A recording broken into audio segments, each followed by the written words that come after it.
হিন্দু ভাইদের জন্য আদাব, অন্যান্য ধর্মের যারা আছে তাদের প্রতি আমার আন্তরিক শুভেচ্ছা। প্রিয় চাঁদবাসী, আমি আজকে খুবই আনন্দে আপ্লুত। এই কারণে আনন্দ আমার যে আমরা সাধারণ কৃষকদের নিয়ে একটা দল করেছি। এই দলটা শহীদ প্রেসিডেন্ট জিয়াউর রহমানের নিজের হাতে করা। এই দলের প্রথম যিনি আহ্বায়ক ছিলেন তিনিও বাংলাদেশের প্রেসিডেন্ট ছিলেন। তার নাম হচ্ছে বিচারপতি আব্দুল সাত্তার।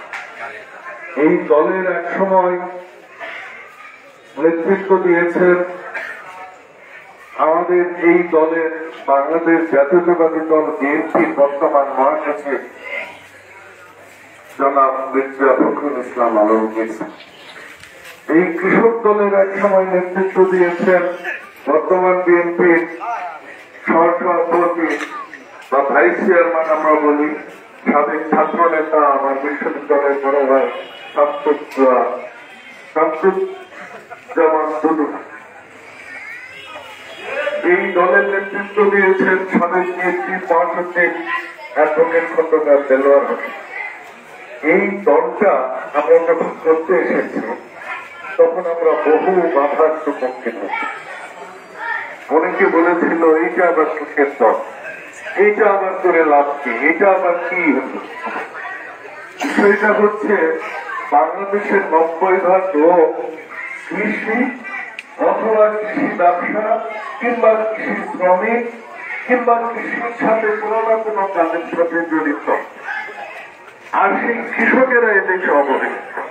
আর আমাদের দলের প্রতিষ্ঠাতা বিএনপির প্রতিষ্ঠাতা প্রেসিডেন্ট জিয়াউর রহমান হোসেন কৃষকদেরকে নিয়ে কাজ করছে। ওনার যত কাজ আপনি দেখবেন তার অধিকাংশ কাজ ছিল কৃষকদের জীবনযাপনের জন্য। কি করে কৃষকদের জীবনযাপন, সাধারণ মানুষের জীবনযাপন উন্নয়ন করা যায় সেই রাজনীতি উনি করছে। যাতে আমরা সেই দল, আমরা কিন্তু ভাগ বাটোয়ারা করি না, আমরা চাঁদাবাজি করি না, আমরা ধান্দাবাজি করি না, আমরা পরিশ্রমী মানুষ, আমরা কাজ করে খাওয়া মানুষ, আমরা মানুষের ক্ষতি করি না। আমরা সবাই একত্রিত হয়েছি এই দেশটাকে সুন্দর করার জন্য। আগামী দিনে যেন সাধারণ মানুষরা, কৃষকেরা এবং কৃষি শ্রমিকেরা, কৃষি ব্যবসায়ীরা তারা যেন সুন্দরভাবে একটা জীবনযাপন করে আগামী দিনগুলো অতিবাহিত করতে পারে, সেই জন্য আমরা এই কৃষক দল। এই কৃষক দলে আপনি দেখবেন যে বাংলাদেশে আজকে যে সমস্যা, গত 20-25 বছরের আমরা যে সমস্যা দেখেছি, সেই সমস্যার মেইন সমস্যা হচ্ছে, আসল সমস্যা হচ্ছে এদেশে কৃষকের সমস্যা কেউ দেয়। এটাই আমাদের দেশের সবচেয়ে বড়। এই দেশের কৃষকের ভাষা কেউ বোঝে না। কিভাবে একটা কৃষক সেই সূর্য ওঠার সাথে ফজর নামাজের পর পরে মাঠে চলে যায়, বৃষ্টিতে ভিজে কাজ করে, রোদে পুড়ে কাজ করে, কিন্তু এই কৃষক যখন কৃষি পণ্যটা বাজারে নিয়ে যায় তখন এই কৃষকের বাজারে গেলে তাকে একসময় দেওয়া লাগতো তোলা, এখন দেওয়া লাগবে তার শস্যের উপর। 22 কেজি মরিচ হলে দাম পায় 20 কেজি, 45 কেজি ধান হলে দাম পায় 40 কেজি। কথা ঠিক কিনা বলেন? এই যে অত্যাচার কৃষকদের উপর, এই যে দ্বিতীয় যে সেচের যে ব্যবস্থা, এটা বরেন্দ্র বেঁধে দেওয়া হচ্ছে 1050 টাকা, আজকে কৃষকের কাছ থেকে নেওয়া হচ্ছে 1200, 1300, 1500, 1700, 1800, 2000, 2500 টাকা পর্যন্ত, আমাদের এলাকায় 8000 পর্যন্ত। কোন নেতা এই নিয়ে কোন কথা না। আমি তো আপনাদের কথা বাংলাদেশ টেলিভিশনের তথ্যটাও বলি যে দেশের কৃষকদের সমস্যা নেতারা জানবে না, রাজনীতিবিদরা যাদেরকে নিয়ে কাজ করবে না, সেই দেশের কোনোদিনও উন্নয়ন হবে।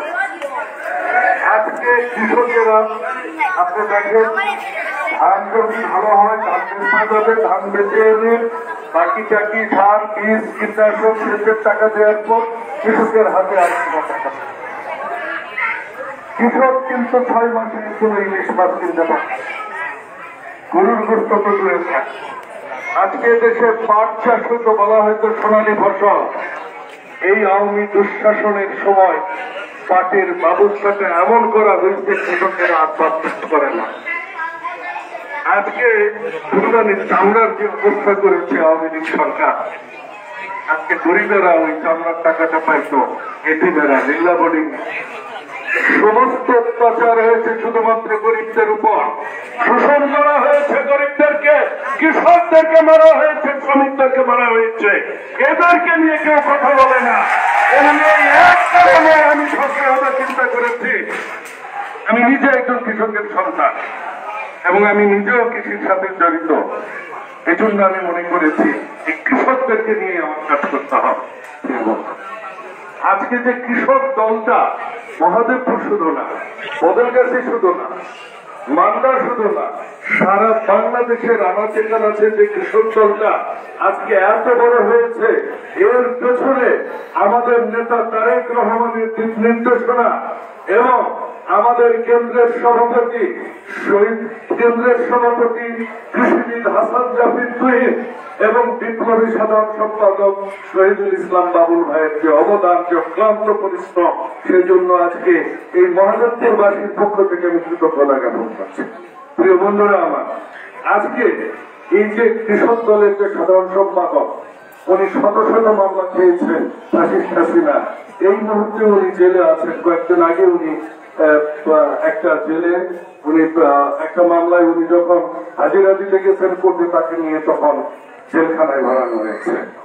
আমরা তার এই অনুষ্ঠানের মাধ্যমে তার অতি শীঘ্র মুক্তির দাবি জানাচ্ছি এবং এই মামলা সরকারকে অনুরোধ করব এই মিথ্যা মামলা যেন অতি দ্রুত নিষ্পন্ন করা হয়। প্রিয় বন্ধুরা, বদলগাছি এবং মহাদেবপুর নিয়ে কথা বলতে গেলে বলতে হবে সারা বাংলাদেশের মধ্যে সবচেয়ে উর্বর দুটা থানা, বিশেষ করে মহাদেবপুর কৃষকের থানা, ধানের থানা, কৃষি পণ্যের থানা। আজকে বিভিন্ন বড় বড় প্রতিষ্ঠান পর্যন্ত মহাদেবপুরে এসে তাদের কোম্পানি খুলে ফেলছে। কিন্তু এই কৃষকেরা যখন সরকারি গুদামে ধান দিতে যায়, এই রাজনীতি, এই আওয়ামী সময়ে তাদেরকে মধ্যে টাকা দিতে হইত, ধান দিতে হইত। এইসব দুর্নীতি আগামীতে আমরা মুক্ত করব। এবং আজকে এই যে আমরা যে আজকে এই কর্মী সভা করছি, এই কর্মী সভা আমাদের প্রথম নিয়ে থাকবে যেন আমরা কৃষকের পাশে দাঁড়াই এবং আমরা সবাই যেন ঐক্যবদ্ধ থাকি, যেন কোন কৃষকের কোন রকমের যেন কোন প্রকার ক্ষতি আমরা আগামীতে হতে না দিই। প্রিয় বন্ধুরা, আপনাদের একটা জিনিস জানতে হবে যে কেন আপনাদের উন্নয়ন হবে। যে কৃষকটা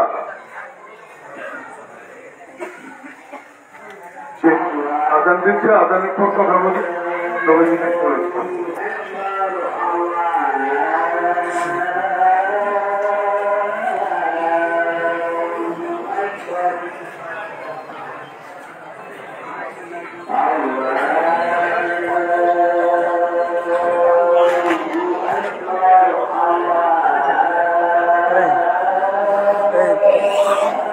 লাইটটা বন্ধ মুখে বন্ধ হয়ে গেছে।